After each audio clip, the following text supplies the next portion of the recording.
Welcome friends, आप सभी का स्वागत है आपके अपने channel Umashankar Sahu US education पर। आज हम बात करेंगे सीजी टेट का जो एग्ज़ाम हुआ है। सीजी टेट 2022 का जो एग्ज़ाम हुआ है, पेपर फर्स्ट। तो इसी के बारे में हम जो बाल विकास का जो उत्तर है उसके बारे में अभी बात करने वाले, जो आंसर की है। और एक्चुअली में ये जो आंसर है वो हमने कोशिश किया है कि हम सटीक आंसर आप तक पहुंचाएं। तो चलिए आज का जो वीडियो है वो स्टार्ट करते हैं। निम्नलिखित में से कौन सा सिद्धांत पुनर्फलन सिद्धांत भी कहलाता है?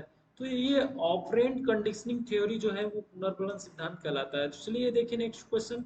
यह कहा जाता है कि विकास एक कभी न समाप्त होने वाली प्रक्रिया निम्नलिखित में से किसके द्वारा परिभाषित करती है? तो ये निरंतरता के सिद्धांत को परिभाषित करती है। और निम्नलिखित में से कौन सा बौद्धिक विकास का तत्व नहीं है? तो बौद्धिक विकास सृजनात्मकता भी है, चिंतन भी है और कल्पनाशीलता भी है। सहनशीलता जो है वो बौद्धिक विकास का तत्व नहीं है। तो चलिए देखें, सुलिवन जिन्होंने हेलेन केलर के ट्यूटर के रूप में कार्य किया है, किससे पीड़ित थी? तो ये जो एनी सुलिवन है वो दृश्य हानि से पीड़ित थी। चलिए देखें नेक्स्ट क्वेश्चन। विकास के निम्नलिखित सिद्धांतों में से कौन सा सिद्धांत गलत है? तो विकास में व्यक्तिगत विभिन्नता होती है।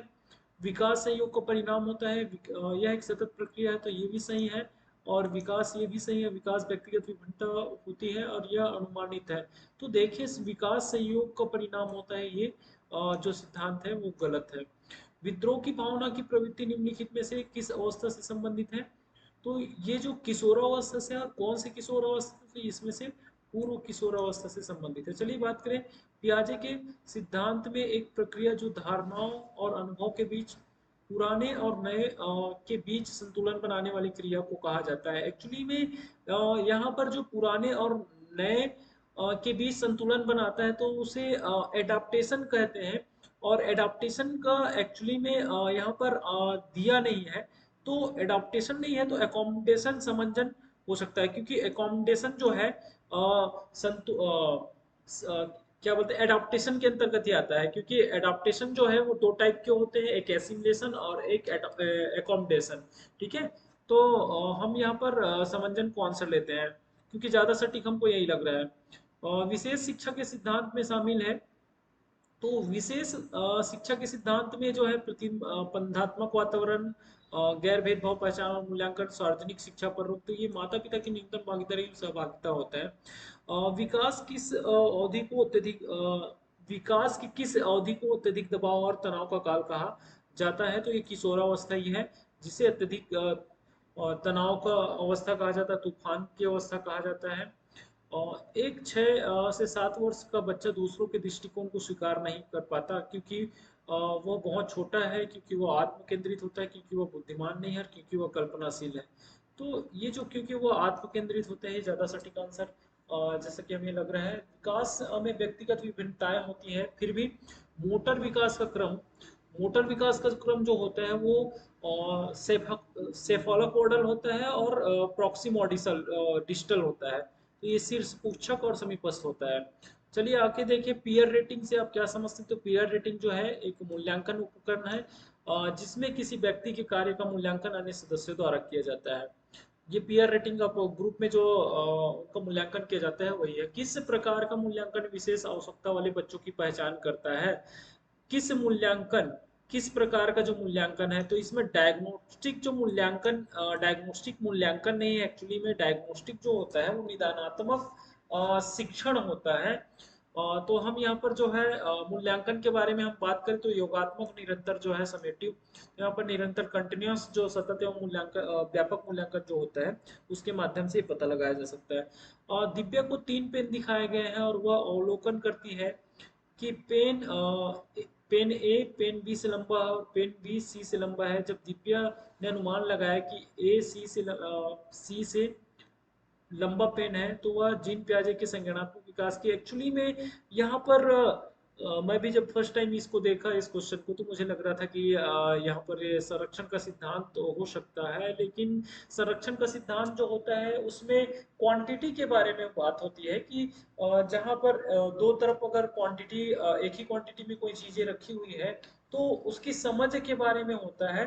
और यहाँ पर अनुमान लगाने वाली जो बात है, तो अनुमान कहाँ लगाया जाता है, काल्पनिक निगमनात्मक तार्किकता। तो मेरे हिसाब से सटीक आंसर डी होगा। व्यक्तित्व के संदर्भ में कौन सा कथन गलत है, तो व्यक्तित्व के संदर्भ में जो है, व्यक्तित्व अनूठा वैशिष्ट होता है, व्यक्तित्व अनुवांशिकता वातावरण का संयुक्त उत्पाद है, व्यक्तित्व व्यक्ति के अचेतन एवं अचेतन व्यवहार को फैला हुआ है, और व्यक्तित्व केवल व्यक्ति के बाह्य तक सीमित होता है। ये आंसर डी। और निम्नलिखित में से किसने अधिगम के सिद्धांत प्रतिपादित नहीं किया है, अधिगम के सिद्धांत को बीएस ब्लूम ने प्रतिपादित नहीं किया है, बाकी लोगों ने तो किया है। लॉरेंस कोहलबर्ग के अनुसार एक कार्य को संपादित करना व कुछ करना क्योंकि दूसरे उसे स्वीकार करते हैं, नैतिकता खाली स्थान के चरण का प्रतिनिधित्व करता है। तो मुझे इसका आंसर नहीं पता है, तो मैं इसका आंसर नहीं बताऊंगा, क्योंकि मैं कंफर्म नहीं हूँ कि यहाँ पर पारंपरिक है या औपचारिक पारंपरिक है। तो इसका जो आंसर है वो पारंपरिक हो सकता है, लेकिन ये कंफर्म नहीं कहूँगा। स्मृति स्तर और समझ स्तर के शिक्षण मॉडल के सिंटेक्स में कौन सा चरण प्रमुख है, तो ये प्रस्तुतिकरण होता है, प्रेजेंटेशन वो प्रमुख होता है।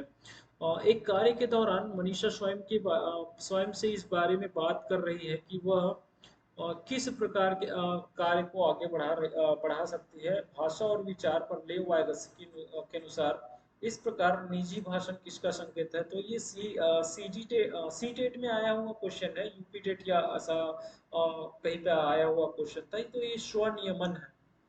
चलिए, पियाजे के अनुसार संज्ञानात्मक विकास की दूसरी अवस्था है।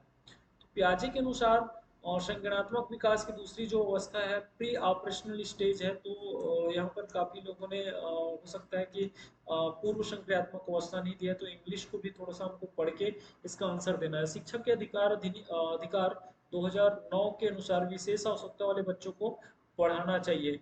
व्यावसायिक प्रशिक्षण केंद्रों में जो उन्हें जीवन कौशल के लिए तैयार करेंगे, आवश्यक सहायता प्रदान करते हुए घर पर उनके माता पिता और देखभाल करने वालों के साथ उनकी व्यक्तिगत आवश्यकता को पूरा करने के प्रावधानों के साथ समावेशी शिक्षा व्यवस्था। तो ये सटीक आंसर है। चलिए, नैतिक विकास को परिभाषित करने वाले मनोवैज्ञानिक है, तो नैतिक विकास को परिभाषित यहीं पर अगर लॉरेंस कोहलबर्ग का नाम दिया होता तो लॉरेंस कोहलबर्ग का नाम ही आता, लेकिन यहाँ पर जीन पियाजे का नाम है, तो जीन पियाजे ने भी नैतिक विकास के सिद्धांत को परिभाषित किया है। विशेष कठिनाइयों, मानसिक स्वास्थ्य मुद्दों, विशिष्ट क्षमताओं, शारीरिक विकास का विकासात्मक कहा गया है, वाले विद्यार्थियों की शिक्षा पद्धति और अभ्यास का वर्णन करने के लिए सामान्यतः किस शब्द का प्रयोग किया जाता है, तो यहाँ पर स्पेशल एजुकेशन जो है शब्द प्रयोग किया जाना चाहिए। विशेष शिक्षा, निम्नलिखित में से कौन एक बच्चे के सामाजिक विकास को प्रभावित करने वाला व्यक्तिगत कारक समूह नहीं है, तो व्यक्तिगत कारक समूह तो ये सारे लग रहे, स्वास्थ्य है, संवेग है, बुद्धि है, तो ये साथ ही समूह जो है व्यक्तिगत कारक समूह नहीं है। और विकास का जो अर्थ है वो परिवर्तनों की प्रगतिशील श्रृंखला, अभिप्रेरणा के परिणाम स्वरूप परिवर्तनों की प्रगतिशील श्रृंखला, अभिप्रेरणा और अनुभव के परिणाम स्वरूप परिवर्तनों की प्रगतिशील श्रृंखला, परिपक्वता अनुभव के परिणाम स्वरूप, ये जो डी है वो आंसर सही है। व्यक्तित्व मापने की विधि थेमेटिक परसेप्शन टेस्ट है, ये प्रोजेक्टिव टेक्निक है, एक्चुअली में प्रोजेक्टिव टेक्निक है, तो ये आंसर सी है, प्रक्षेपण तकनीक, इसका आंसर सही होगा। 2 से 8 वर्ष आयु के बच्चे के लिए विकास के पैटर्न मोटर, सामाजिक, भावनात्मक, संवेगात्मक शामिल है। तो ये भाषाई क्षमता, मुझे ये भाषाई संप्रेषण क्षमता ये नहीं लग रहा है मुझे, ये जो आंसर है वो सही लग रहा है। बच्चा भौतिक और सामाजिक वास्तविकता की अवधारणाओं का निर्माण करना प्रारंभ कर देता है, यह एक अ, बौद्धिक विकास की क्षमता कह सकते हैं इसको। नेक्स्ट देखिए, विशेष शिक्षा में न केवल विकलांग छात्रों को शामिल किया गया है, तो मैंने जब भी इसके बारे में बात होती है, जब भी हम बात करते हैं स्पेशल एजुकेशन या स्पेशल चाइल्ड में, तो दोनों टाइप के जो बच्चे हैं होते हैं, एक तो लोअर जो या सीखने में जो कमजोर होते हैं उनको शामिल किया जाता है, और जो प्रतिभाशाली जो छात्र होते हैं उनको भी शामिल किया जाता है। और भारतीय संविधान में 6 से 14 वर्ष आयु वर्ग के बच्चे के लिए निःशुल्क, ये आरटीई के तहत है, आपने देखे होंगे आरटीई 2009, तो अनुच्छेद 21 ए जो है इसका सही आंसर है। वीडियो आपको अच्छा लगे तो आप हमें कमेंट कर जरूर बताइएगा, जहाँ पर भी आपको आंसर लगता है तो कमेंट कर अपना राय जरूर दीजिएगा। धन्यवाद।